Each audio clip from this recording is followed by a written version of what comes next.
ఇలాగే ఇల్లు కాడ కూర్చుంటే అమ్మలక్కలు, అక్కాయ్ కార్తీక దీపం ఏమైంది ఈరోజు? ఏమైంది చెల్లె? దీప కార్తీకును కారులో వెళ్తూ ఉండగా యాక్సిడెంట్ అయిందంట అని చెప్పుకుంటూ ఉంటారు. ఇలాగ ఇని అయ్యగారు మరి మీరు చూడకుండా మీకెలా తెలుసు అంటే, మీలాంటి అమ్మలక్కలు అక్కడక్కడ చెప్పుకుంటూ ఉంటే చక్రవాకమని, మొగలు రేకులని ఇదివరకు వచ్చేది అనమాట. అంటే వినపడుతూ ఉంటాయి కదా, ఇంట్లో నుంచి పెద్ద పెద్ద సౌండ్లు పెట్టుకొని తింటాకి కూడు లేకపోయినా, కట్టుకుంటాకి బట్ట లేకపోయినా ఏం కావాలి వీళ్ళకి? 25,000 రూపాయలు టీవీ కావాలా, ఇన్స్టాల్మెంట్ మీద తెచ్చేస్తారు. అవసరమైతే నెలకి 500, 1000 రూపాయలు కట్టుకుంటాకి. అమ్మా, అయితే ఇది చాలా శోధన, ఇది వేదన, ఆవేదనకరం. అందుకని ఇక్కడి నుంచి ఈ పాట విన్నాక రేపటి నుంచి నేను సీరియల్ చూడను అన్నవారు గట్టిగా చప్పట్లు కొట్టండి.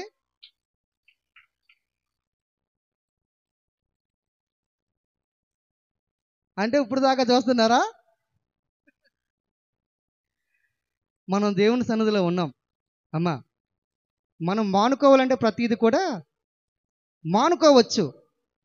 చెడు మన ఎదుటే ఉంది, మంచి మన ఎదుటే ఉంది.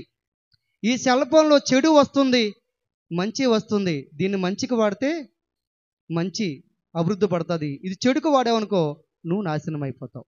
అందుకని చూడండి, దేవుని వాక్యం ఏముందంటే, పాపము కిటికీలంట పొంచి చూస్తుంది అని దేవుని వాక్యం సెలవిస్తూ ఉంది. కిటికీలంట వచ్చేది ఏంటమ్మా? స్తంభాల మీద నుంచి ఏం వస్తుంది చెప్పాలి? కేబుల్ వైరు చూసారా? చిన్న బెజ్జమున్న చాలు దానికి. ఆ కిటికీలంట వస్తుంది, మీ ఇంటిలో వచ్చి మిమ్మల్ని నాశనం చేస్తుంది. టీవీ ఉండటం తప్పు లేదు, కత్తిపీట ఉండటం తప్పు లేదు. దాన్ని కూరగాయలు కోసుకోవచ్చు, సొరకాయలు కోసుకోవచ్చు, పీకులు కోసుకుంటామా? కోసుకోం. అందుకని టీవీ ఉండటం తప్పులేదు. కానీ ఆ టీవీలో న్యూస్ వస్తాయి, మంచి మంచి దేవుని వాక్యం ఇది వరకైతే వచ్చేవి కాదు. కానీ మరి ఇప్పుడు మన క్రైస్తవ ఛానల్స్ శుభవార్త, రక్షణ, ఆరాధన అన్నీ కూడా వస్తూ ఉన్నాయి. ఎక్కడి నుంచి సీరియల్ మానేద్దాం. ఈ పాట విన్నాక మీరు ఎందుకని దేవుని సన్నిధిలో నినాదం చేసుకున్నారు, చప్పట్లు కొట్టారు. ఒకవేళ మరి వెనక్కి వెళ్ళారా, నా నోటి నుండి ఉమ్మి వేయబడుతూ ఉంది అని దేవుని వాక్యం సెలవిస్తూ ఉంది. కుక్క తన వాంతికి తిరుగునట్లుగా మీరు తిరుగుతున్నారని దేవుని వాక్యం సెలవిస్తూ ఉంది. అందుకే నా ప్రియ సహోదరి సహోదరులారా, ప్రేమతో గద్దిస్తూ బుద్ధి చెబుతూ ఉన్నాను. అంతేగాని ఇంక మీ మీద కోపం కాదు, ద్వేషం కాదు. డబ్బు కోసం తీసేది కొందరైతే నిర్మాతలు, దర్శకులు. డబ్బులు ఇచ్చి చూసేది ఎవరమ్మా? నువ్వా నేనా? మనమే. ఎందుకో ఈ శోధన చెల్లి, ఎందుకో ఈ మనోవేదన? రేపటి నుంచి సీరియల్ చూస్తాం మానేద్దాం, దేవుని వాక్యానే విందా.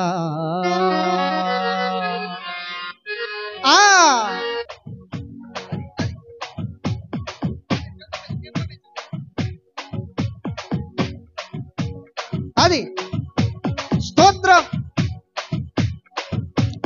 డబ్బులిచ్చి తీసేది కొందరు, డబ్బులిచ్చి చూసేది మరి కొందరు. డబ్బుల కోసం తీసేది కొందరైతే, డబ్బులిచ్చి చూసేది మరి కొందరు. డబ్బు కోసం తీసేది కొందరైతే, డబ్బులిచ్చి చూసేది మరి కొందరు. ఎందుకో ఈ శోధన చెలి, ఎందుకో ఈ మనోవేదన? ఎందుకో ఈ శోధన, ఎందుకో ఈ మనోవేదన?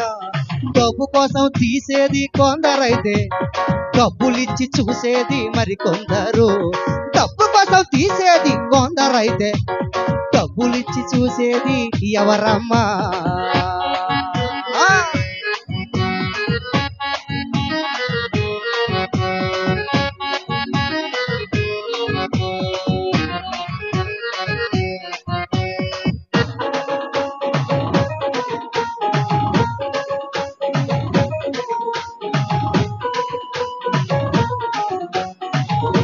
చప్పట్లు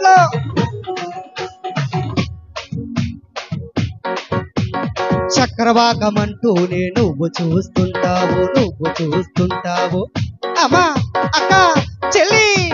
చక్రవాకమంటూనే నువ్వు చూస్తుంటావు నీ జీవిత చరిత్రను అసలు మరిచిపోతావు నీ జీవిత చరిత్రను అసలు మరిచిపోతావు. ఎందుకో ఈ శోధన, ఎందుకో ఈ మనోవేదన, ఎందుకో ఈ శోధన, ఎందుకో ఈ మనోవేదన. డబ్బు కోసం తీసేది కొందరైతే డబ్బులిచ్చి చూసేది మరికొందరు.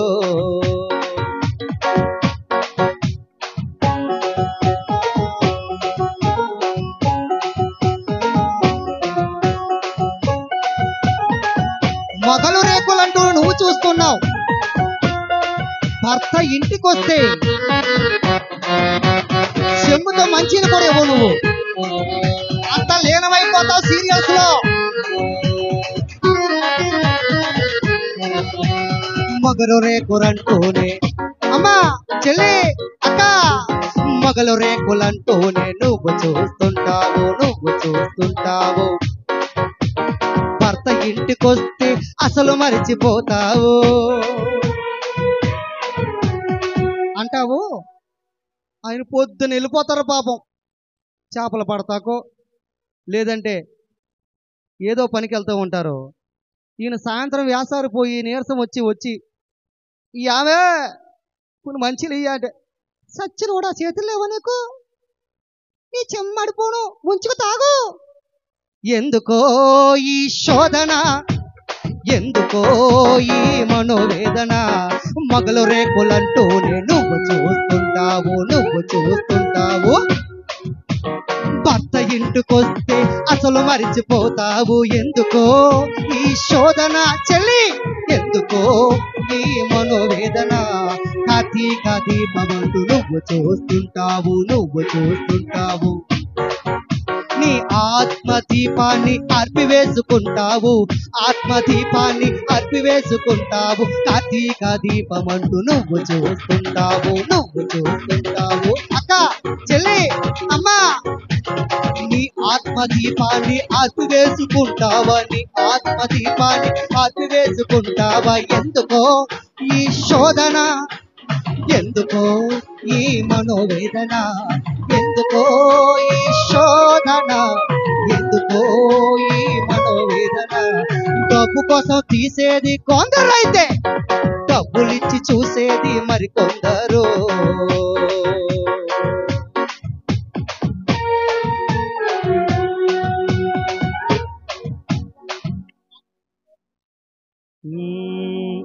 మన రాజకుమార్ అయ్య గారు క్రిస్మస్ చేస్తానంటే తమ్ముళ్ళు ఎవరు కూడా నానా మరి క్రిస్మస్ చేసుకుందాం, మరి కొద్దిగా మనం ఏమన్నా పోగు చేసుకొని దేవుని పుట్టినరోజు పండుగను చేసుకుందామా అంటే ఎవ్వరు కూడా ₹1 ఇమ్మన్నా ఎవరండి. వారికి ఇష్టమైన యాక్టర్ కానీ ఎవరైనా ఇష్టమైన వారు పుట్టినరోజు అనుకోండి కటౌట్లు కట్టేస్తూ ఉంటారు. నేను మెగాస్టార్నే, నేను పవర్ స్టార్నే అని మిడిసి పడుతూ ఉంటారు. తమ్ముళ్ళు నాన్న యవనస్తుడా, నువ్వు ఖర్చు పెట్టేది దేవుని కొరకు ఖర్చు పెట్టు. రిలీజ్ అయ్యే సినిమాకే వెళ్తాడు, 500 టికెట్ అయినా 1000 రూపాయలు అయినా. క్రిస్మస్ చేస్తున్నారు దైవజనులు, యవనస్తులందరికీ డబ్బులు వేసామయ్యా, ఏమన్నా ఇస్తారంటే ఏం చేస్తారు? ₹1 కూడా దేవుని కొరకు ఖర్చు పెట్టరు. అందుకని మెగా పవర్ స్టార్ అంటూ మెడిసి పడతావు తమ్ముడు అన్న రే. మెగా పవర్ స్టార్ అంటూ మెడిసి పడతావు సిగ్గులేని సినిమాకి డబ్బు ఖర్చు పెడతావు, సిగ్గులేక సినిమాకి డబ్బు ఖర్చు పెడతావు. ఎందుకో ఈ శోధన తమ్ముడు, ఎందుకో ఈ మనోవేదన, ఎందుకో ఈ రోదన, ఎందుకో ఈ మనోవేదన. డబ్బు కోసం తీసేది కొందరైతే సినిమాలు, డబ్బులిచ్చి చూసేది మరికొందరు. డబ్బు కోసం తీసేది కొందరైతే సీరియల్స్, డబ్బులిచ్చి చూసేది మరికొందరు. ఎందుకో ఈ శోధన చెల్లి, ఎందుకో ఈ మనో వేదన, ఎందుకో ఈ శోధన, ఎందుకో ఈ మనోవేదన. అందుకే యేసయ్యను నీ సొంత రక్షకునిగా అంగీకరించి తీరాలి. ఎప్పుడైతే యేసయ్యలో ఉంటాడో ఈ వ్యర్థమైనవన్నీ కూడా దూరం అయిపోతాయి, పారిపోతాయి. ఎప్పుడైతే ప్రార్థన నీలో ఉందో పాపం నీ దగ్గరికి రాదు. ఎప్పుడైతే పాపం చేస్తూ ఉన్నావో ప్రార్థన చేయలేవు. నా ప్రియ సహోదరి సహోదరుడా, అవ్వ తాత అమ్మ, వినండి వినండి. దేవుడు నీ కొరకు నా కొరకు ఈ భూలోకానికి వచ్చి తన యవ్వన రక్తాన్ని, విలువైన రక్తాన్ని చిందించాడు. దేవునికి స్తోత్రం.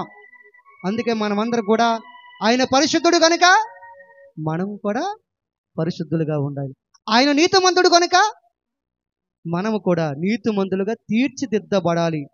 తీర్చిదిద్దబడాం. ఎందుకంటే ఆయన రక్తంలో ప్రతి ఒక్కరు కూడా, కడగబడిన వారు ప్రతి ఒక్కరు కూడా నీతిమంతులే. కానీ ఈ అపవాది పక్క నుండి జోరేగలాగా చెవులో చెప్తూ ఉండదు. అయినా సరే అపవాది మాట మనం వినొద్దు.